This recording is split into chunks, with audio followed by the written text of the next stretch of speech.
you've arrived at this video with the intention of learning how to make some kind of projectile device, I hate to break it to you, but you're kind of in the wrong place. The kind of missile that I'm talking about is one of these, and definitely not one of these. So what exactly is a missile? Well, there's been numerous videos and articles over the years all defining exactly what a missile is and what it isn't. Ultimately, it's open to interpretation. One man's missile is another man's competition car. I guess it kind of means different things to different people. To me, a missile is something which is super fun, super reliable, super safe. What it's not is not kind of the culmination of drifting and banger racing. To some it might be that, but to me a missile isn't. Ultimately it's something which is going to take a kick in, keep on ticking, and in the process you can have a lot of fun doing it.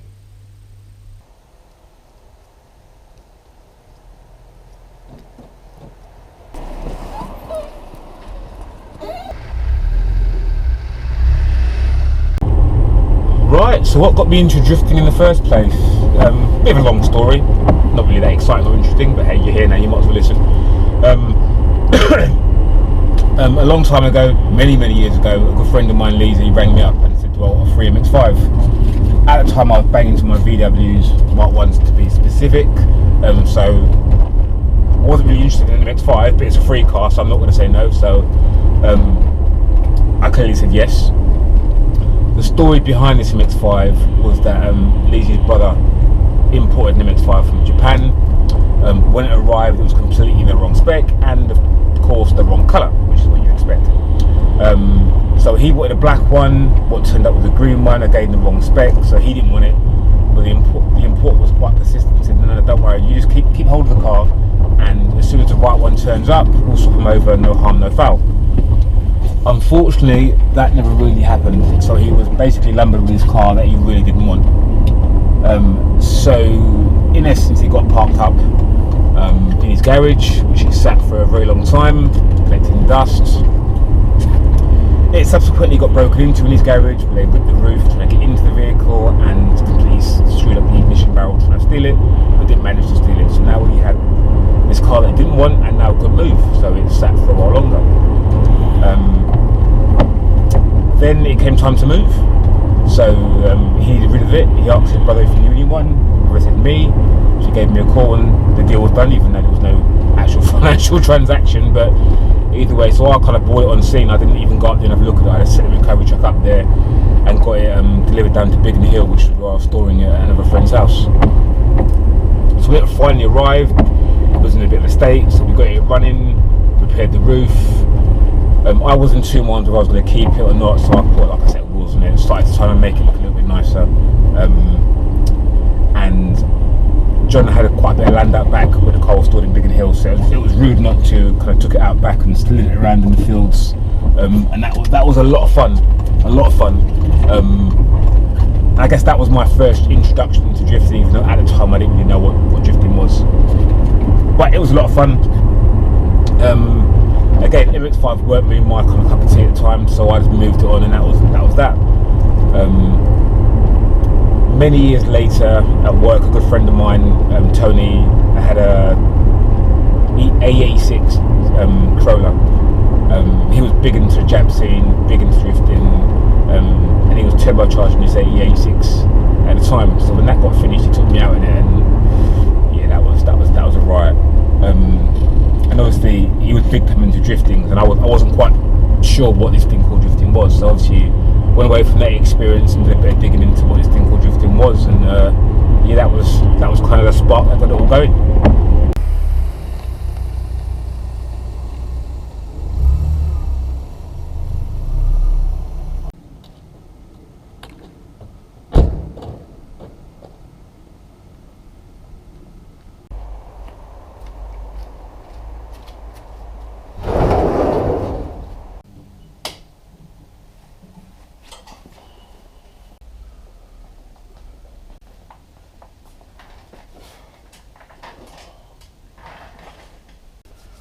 Ooh, it's cold in there. Anyway, so one of my first drift cars was a BMW 540i 6-speed manual V8.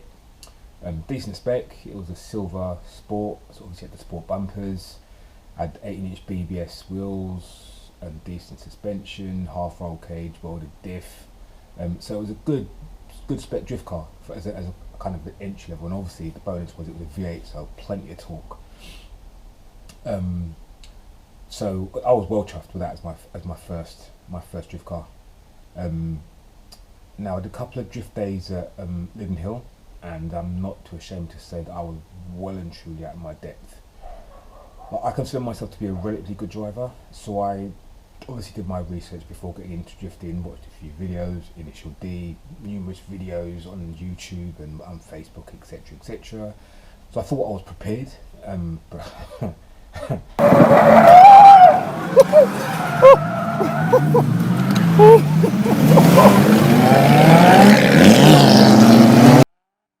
was I not? When I got there, I was just like, these lot are insane. Just the proximity to each other and solid objects. The fact that a lot of cars that were there were quite nice. Clearly, people had spent a lot of time, effort, and money on these cars, and they just didn't care. They were just driving them like absolute lunatics.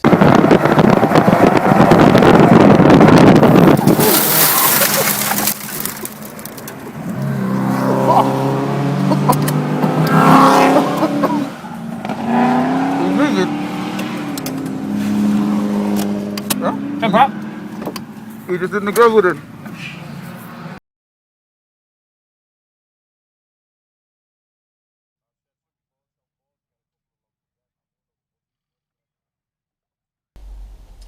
So I tapped out at that point. I was like, for as much as I kind of like this, it's just too much. I couldn't split the fact that I like cars and drifting has got a very high probability of damaging these cars that you like. So I was just like, well, it doesn't make any sense. You might just drive a banger. It didn't make any sense. I just, yeah, as I said, I was tapped out. I was like, nah, drifting's not for me. So what I was left with was a 540i drift car that I didn't want to drift. So it was kind of pointless. So I moved it on. Sold it to a guy called Bolf, who's a regular up at Santapod, nice guy. He kind of made it his own and used it for what it was intended for. So props to him. But for me, that was it. I was just like, nah, this isn't for me. I need to find something else to spend my hard-earned cash on and time, etc.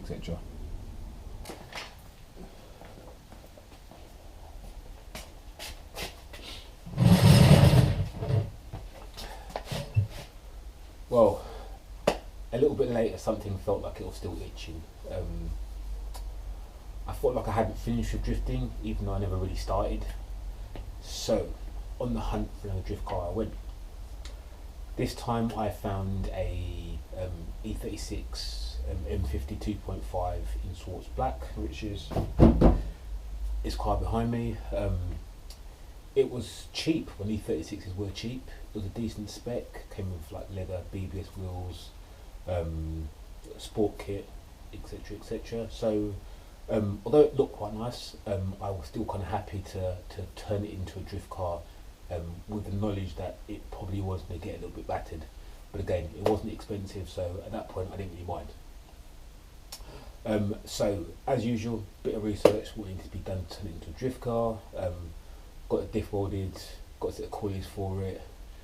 Then went down a little bit of a rabbit hole and started going way too far. Got a full roll cage for it, got a lock kit for it, and before I even knew it, I spent more than I spent on the 540, and I was in the same position again where I'd overspec'd it, and I didn't want to damage it.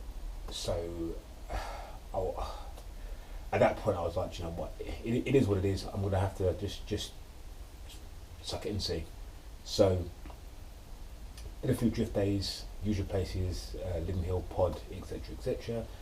And I wasn't doing too bad, for my honest with you. I was pushing it a bit, so I was happy. I still liked the way the car looked, and I was still pushing it, but I wasn't sending it. I had a little bit of a blip again where I saw a picture of a felony form D36. So this was still kind of a street car. I was still using it on the street and driving it to drift events, so I didn't really mind at that point. It's kind of spending money to make it look nice. So cut all the arches out, put the kit on, put new wheels on it, put like a ducktail spoiler on it, and it started to look, in my opinion.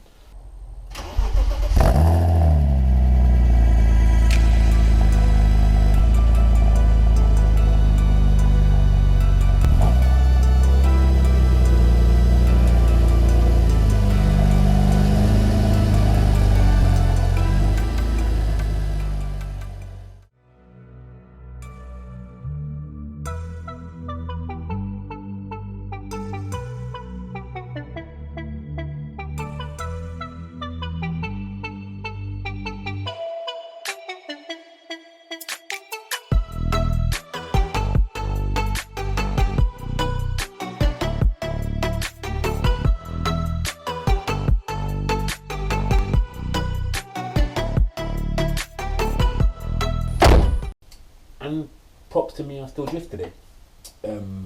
Again, I was pushing, so I was starting to enjoy it and getting into the swing of things, so things were looking up.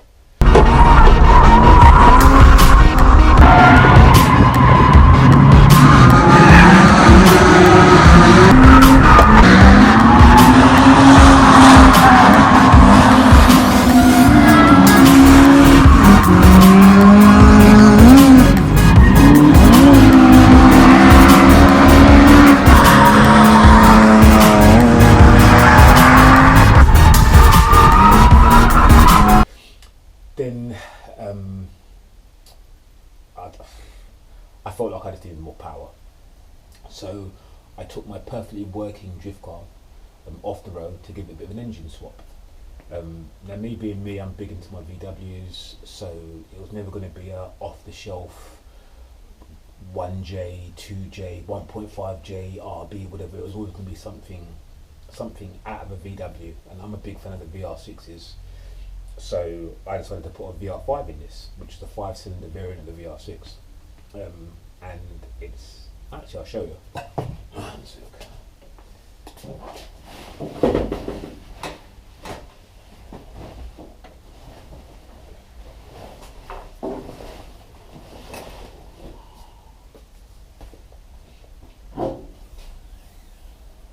So as you can see, that's a VR5 out of a Mark IV Golf. Sits nice and far back in the engine bay. One could say it's arguably mid-mounted because it does sit almost behind the suspension turrets. But yeah, nothing is off the shelf for this conversion at all. I've had to custom make the inlet manifold, custom make the exhaust manifold, custom make the engine mounts. I had to cut the bell housing from a Passat and weld it to the BMW gearbox. Custom fuel rail. Literally nothing fits straight on. Custom sump. So as you can imagine, it's taken quite a while to get to this point, which basically meant drifting stopped whilst I was finishing it. So although I was happy in the sense that, do you know what I mean, I had got kind of back into a drift car and starting to push it, I now had a drift car that didn't drift because it was in a bit of a state.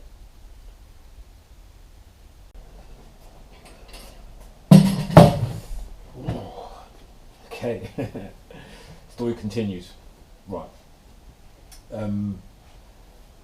I felt I knew the error of my ways with the E36. Just went too far. So, to me, it is what it is. It is where it is. So, it's going to take a while to finish. So, I might as well just get another drift car and crack on with that whilst the E36 is being built.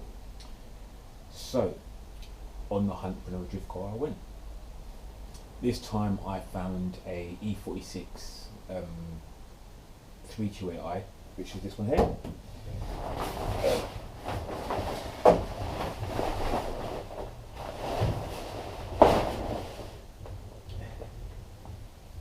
It's looking in a Seca blue. It's basically an M3 rep. It's got M3 arches, mirrors, rear quarters roughed on, bumpers which are up there. But in essence, it's a 328 M3 replica. Again, wasn't too expensive, so I thought, yeah, I could turn this into like my practice drift car. Did a track day. Was it auto Drome or hatch? I can't remember, one of the two.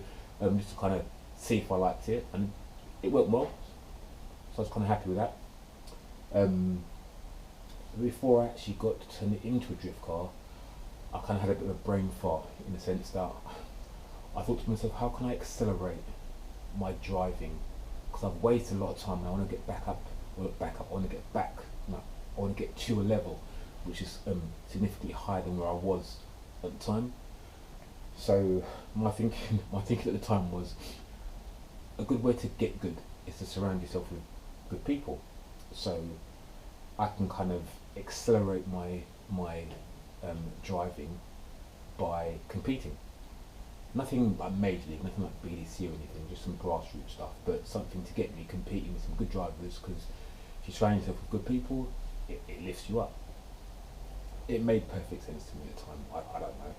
So out went kind of drift practice car, and in went kind of semi-competition car. So fully stripped it, stripped the insides, all the sound deadening, strengthened up the rear end, roll cage, buckets,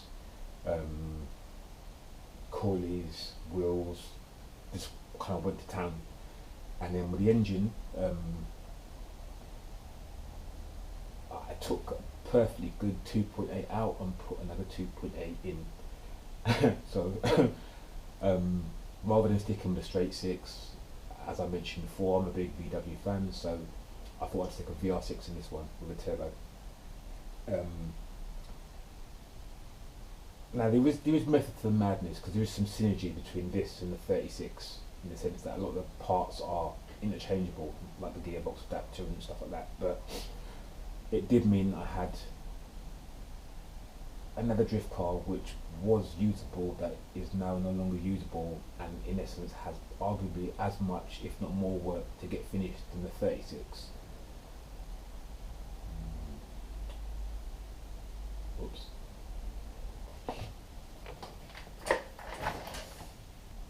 Well, at this point I completely lost the plot. I had bought a drift car, then realised I don't like drifting, so I sold it. Then realised I did like drifting, so I bought another drift car. Then I turned that into a project which made it undrivable, so I bought another car to replace that car to make that into a practice car, and then I made that into a project car as well and made that undrivable. So in essence where I am today is I've got 2 drift cars which are both projects and won't be on the road or on the track for a while, so I'm stuck without a car again. So you guessed it, on the hunt for a drift car I went again, but this time with a very clear focus to not turn it into a project, leave it as a practice car, keep it super simple, and yeah, just buy something that I can enjoy, have some fun with, and actually again progress and learn how to drift. I'd always liked, funnily enough, Jojo's compact from Santapod, and it just so happens that when I was looking for one, I found a compact. It was a 325 Ti, which had the nice bumpers and stuff, but it had been converted to a 3 litre. It was being sold by a guy called Paz on Driftworks. So I had a good few conversations with Paz, the deal was struck, and up to Stoke on Trent I went to pick this compact up.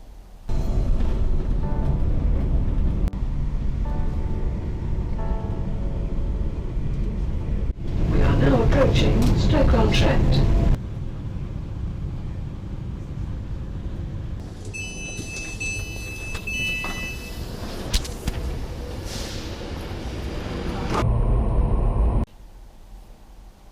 Got it backed, was well happy with it. Again, it was decent spec. It had a few extras on it that I sold just to recoup some of the cost back. And then again, I set out just to modify it just enough to get it to a decent drift spec. So coilies, buckets, hydro, and that was it. The wheels I already had on the shelf, they were off my 36. And other than that was it. Just took it out. Did a good few drift days in it. Did Matsuri, did Pod, did Birmingham wheels. I had a good amount of fun in that, I had a bit of a blip at one point where I decided to put a set of arch extensions in it, put a decent set of wheels in it, put like a Jackstone exhaust and stuff, slam it. But I still kept pushing. For me, the changing point, for which I will eternally be grateful, was at Birmingham wheels, where I can't remember if I crashed into someone or someone crashed into me. No, I crashed into someone. I was basically in a train, and I was really concentrating on the guy in front of me. Wasn't concentrating on what was going on in front. Something happened. Someone spun out or whatever, and then basically by the time I figured it out, it was too late. I had nowhere to go, so I bumped into the guy in front of me. Everyone's okay with it, so it was fine. No harm, no foul. But yeah, at that point, I was just like, it was just like the plaster was ripped off. I was just like, I don't care anymore. It is what it is now. It was almost like that first bump, which kind of just makes you think like it isn't too bad. And at that point, I was just like, do you know what? Send it.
Some wicked battles at Pod, at Wills, at Matsuri and that thing. I've got so many fond memories, and I had such a blast. I learned so much in terms of driving, pushed it hard, started to do some door-on-door stuff.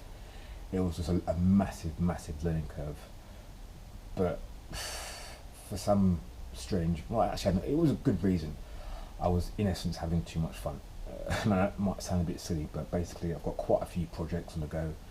Not just to mention the 36 and the 46, but I've also got a twin engine Corrado, which has got two VR6 turbo engines in it. That's the silly spec. I've also got a VW Caddy Mark 1, which is how it's converted four-wheel drive. That's also got a VR6 lamp in it. So I wanted to get some of the other things finished, and drifting was just taking up too much of my time. So I had to do that. I had to make that difficult decision to say kind of one step back, two steps forward. So the compact had to go. So I basically cannibalised the compact for parts, sold off some bits that I could sell, and then scrapped the rest. As soon as I did that, I instantly regretted it. I knew it was I won't say the wrong thing to do, but you can't have it all. On the flip side, I did make some good progress with the Corrado, did make some good progress with the Caddy, so I'm kind of grateful for that. But yeah, that's that. Alright, time to get going.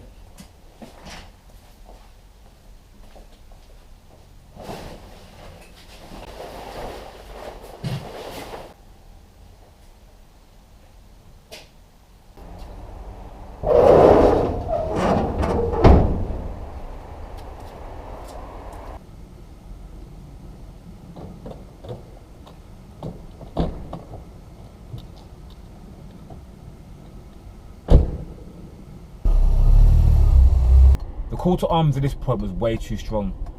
I knew the error of my ways previously, of taking projects and stuff too far. So this time I wanted to get back into drift car as quickly as possible. I didn't want to go too far, so it's going to be super simple, super reliable, super affordable.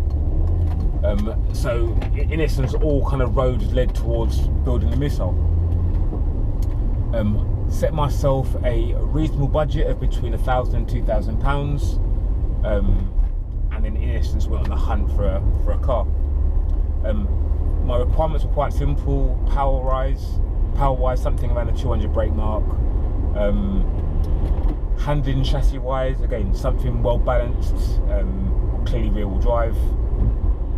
Looks-wise, didn't care, weren't going to fall down that trap again. Then things like complexity, again, has to be simple to work on, easy to get parts for. I didn't want to buy something where almost I get priced out as soon as something went wrong, because I'd have to either wait for parts to be overnighted or a long delay, or parts would just be that expensive that we wouldn't want to drift in. So again, super simple. So those who know me would have guessed it's going to be a BMW, just because I've got a history with them. I know them quite well. So E36, E46, big coupe, compact, touring, didn't mind. As long as it met those requirements, I was good. So yeah, looked in the usual places: Facebook Marketplace, Driftworks, eBay, whatever. Didn't kind of find anything in my price bracket, so just kept on looking. As with most things, you can't find what you want at the price you want, so you start looking at things slightly more expensive, which I did. And I ended up finding a 328 coupe on Marketplace. So I spoke to the guy a good few times, got a good vibe off him, so put a deposit down to hold it, grabbed the van and the trailer and went down there to have a look, and thankfully it was as described, so paid the rest of the money and took it home. But the spec is, obviously I mentioned 328i coupe manual, Boston green, 4 roll cage, bucket seats, harnesses, gas coilovers, limited slip diff, decent BBS wheels, polybushed, sport kit, although it's a non-sport. So yeah, a decent spec of stuff that, I mean, I could recoup some of the costs I overspent. Because obviously, have I mentioned the price? Yeah, the price of it was $2,750, which was a bit over my initial budget. But again, I can recoup some of that cost with the parts that I want it, and obviously the parts that I won't need, things like the limited slip diff, etc. So all in all, I was kind of happy. So yeah, that's kind of it. The base spec of the vehicle. It's now acquired, so we can start to turn it into a missile. Take all the bits off that I don't need, sell those. All the bits that aren't kind of drift spec, get rid of those, sell those if they're worth anything, and then put a bit of lock on, wire the diff, and basically that is it. It's got everything else that I need, so it should be good to go quite quickly.